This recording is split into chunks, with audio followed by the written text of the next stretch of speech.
Finally, इतने दिनों के बाद एक Casio watch review. And from the thumbnail, you must have already seen that I'm reviewing the Casio Data Bank today. Now, previously, in the past, I've reviewed the Casio CA53W, which is the Casio calculator watch, the one I have here on my wrist. But the calculator watch and the data bank watch are extremely different. The DBC32D is a blast from the past. The one I have here features a stainless steel bracelet with a classic square digital display. The overall design screams 1980s tech, perfect for those who love that old school gadget look. And you totally cannot deny that it looks very old school. This watch was released in 2005, so yes, it was quite a while ago, almost 2 decades.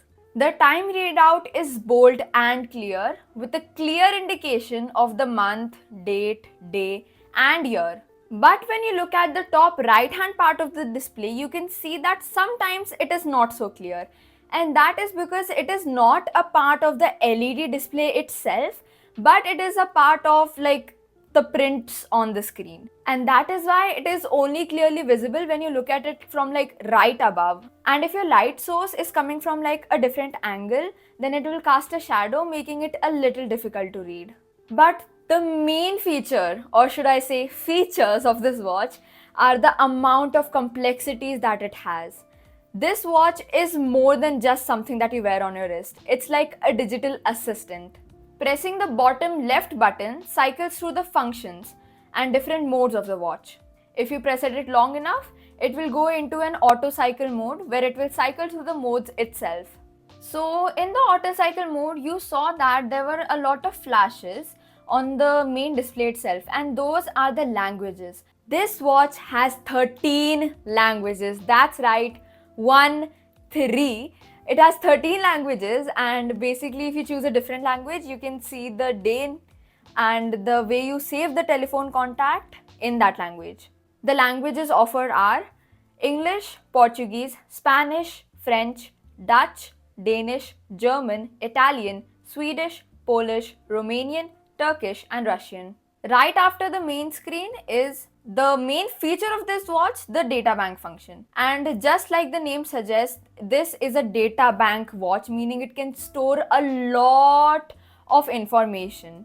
This watch can store 25 different telephone numbers. This memory also allows for an 8-character alphanumerical description and a 15-digit number, which should cater for most phone numbers or other numerical data that you might need to store. The alphanumerical description is basically how you save the names or any other description that you might want to give to the numbers that you have saved. So you can use alphabets, numericals, and special expressions to save these numbers. The division and the plus buttons on the calculator part also can be used to go forward or backward. So this is how you can scroll through your contacts or save new contacts using this same feature. As you can see here, the names that you can save or the descriptions can also be quite long. They don't have to be limited to just 3 letters. Moving on, the mode after that is of course the calculator mode. And this is very self-explanatory. This you can see that of course this watch has a calculator because just look at it. But a cool feature of this watch is that other than the calculator, it also has an exchange function. Meaning if you set an exchange rate in the watch, you can input another number and it will give you directly the exchange number instead of having to do the manual calculation by yourself. I think you might have already noticed that whatever mode you use, the time of your main time zone will always be displayed on the bottom left corner. And of course, this makes it very convenient because if you want to get access to all of your telephone numbers, quickly, you can keep the data bank mode on always, but you can still see the time on the bottom left corner. After that, this watch also offers 5 alarms. That's right, not 1, not 2, but 5 alarms. I think I will get tired mentioning all the features in this video, but there are just so many. And I think you can, in the very subtext, see which alarms are on. So here you can see that AL1 is on, meaning the first alarm is only working and the others are not. You can also set these alarm to a specific date that you want them to ring on. So the thing that you see in the bottom right corner, that is the date that this alarm has been set to ring on. So here 9:30 indicates that this alarm should ring on the 30th of the 9th month. But if you set it to 000, then it will ring every day. If you set it to a specific month, it will ring on every day of that month only.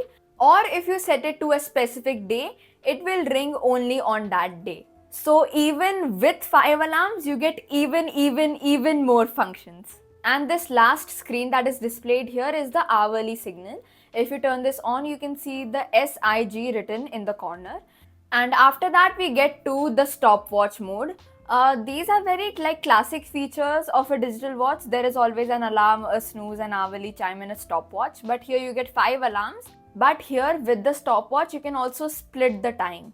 As if 13 languages, telephone saving memory, 5 alarms, a stopwatch, and so many other features were not enough, this watch also has a dual time zone, meaning you can get access to another time zone along with your actual home time zone. Let's get to the 3 little boxes that we saw in the beginning of the video in the top right hand corner. Here the first one that I will get to is the mute option, and this is basically when you're switching through the modes if you want to hear the beep or not.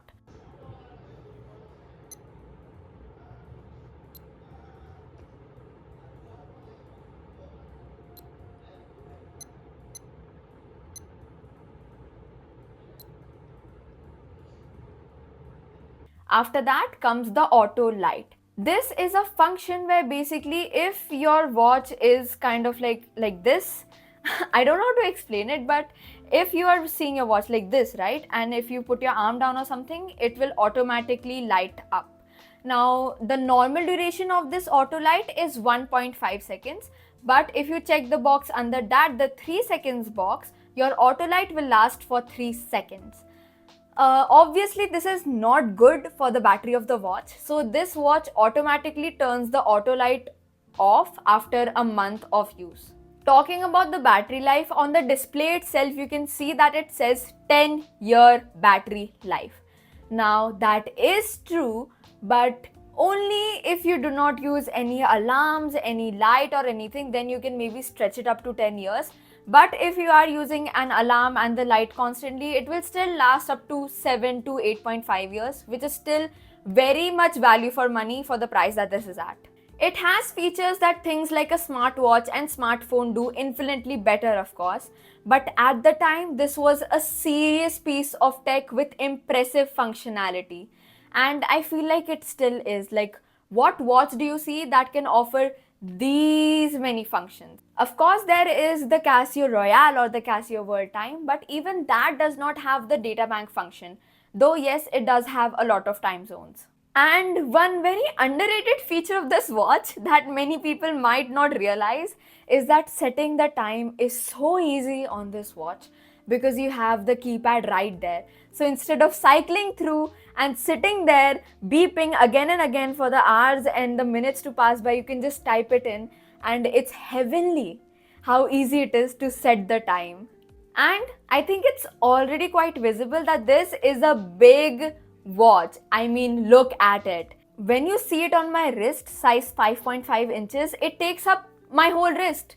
Like, my wrist is not even visible when I wear this watch. But surprisingly, it is very lightweight. And also when you look at it from the side, you'll see that the watch is not completely flat. It kind of has a curve in the middle, and that is of course to sit on your wrist better, because if it was completely flat, you would definitely notice it being uncomfortable. And also this is one of the only watches where the case back has almost every feature listed. And also you can see that the side buttons or the operating buttons are not pushed outwards. They are kind of with the watch itself, and that is also to reduce the visual size of the watch, because if they had decided to put like traditional buttons, then the watch would seem even bigger than it already is. And here it is compared to the A158 and you can see the clear difference. Like, just the LED display of this watch is equal to the whole of A158. The case length of this watch is 50.4 mm, the case width is 37.4 mm, and the case height is 12 mm. And also you can see that it is an illuminator, meaning it has a great backlight as already seen in the auto light function. But I personally feel that the light when you manually click it does not last very long. Maybe that was because I had turned off the 3 seconds version. So this watch, the DBC32D1A, retails for 3095, but there is also a resin variant which retails for 2195.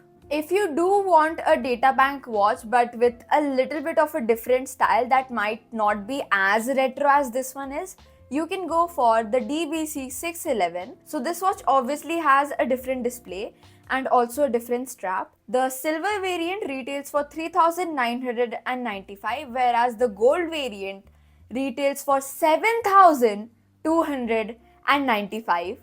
I don't know why the gold options get like so much more expensive, but yes, these are the options if you want something more modern looking.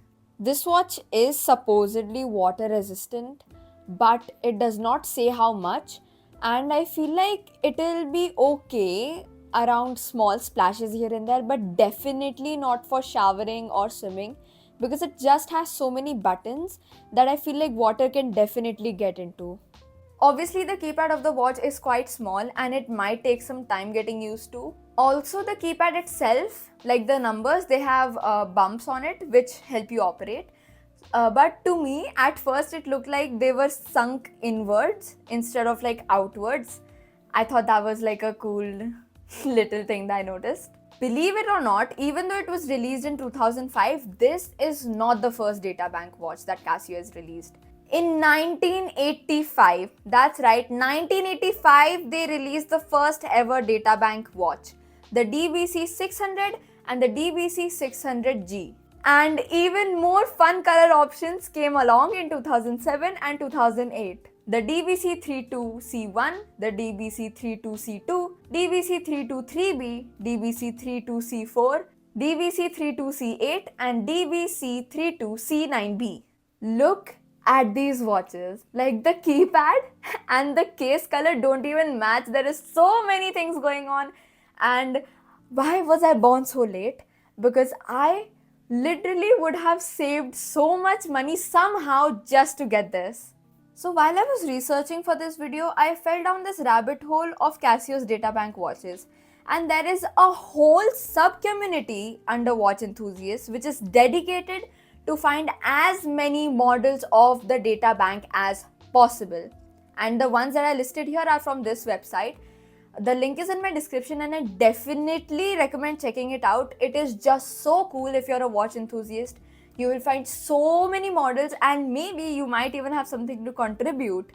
But it is crazy the amount of models and the amount of variants that these people have found, and just the amount of dedication that they have to finding these models is amazing. I loved going through this website. Definitely check it out. And that also brings us to the end of this video. Thank you so much for watching and stay tuned for more.